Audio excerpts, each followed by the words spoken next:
As I noted in the book, a lot of people have old 35mm slides, and a lot of their family photographs were taken in that format, especially in the 1950s, 60s, 70s. That was especially popular.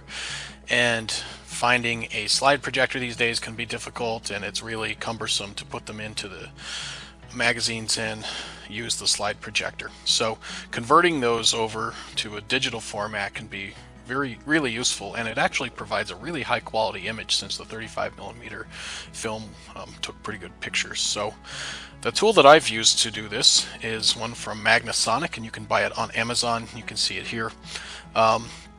It's listed as $67.96 today, and that's about what I paid for mine, I think.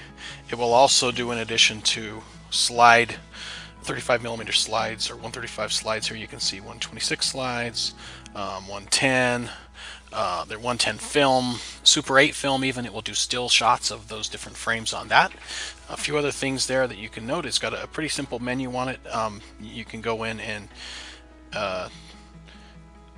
mirror and flip the pictures if you've got them backwards. Once they're in there, you've got a scan menu that allows you some settings, and it even has some very limited editing capabilities within the tool. But the cool thing here is that you can either turn your output into files on an SD card slot, you can use an USB port and put it right onto your computer, or there's a TV out option if you wanted to, say, watch it on your TV as you were going through those. But I always just put them right onto the SD card. It works really well.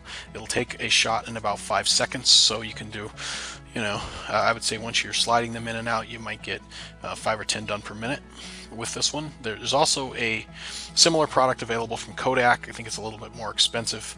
And there are quite a few different film scanners or slide converters out there available on Amazon and other places, so you can check them out. But I have used Magnasonic quite a bit, and it works really well, so I highly recommend this or something similar if you have old slides and you like to convert those into digital to archive them as part of your genealogy research and files.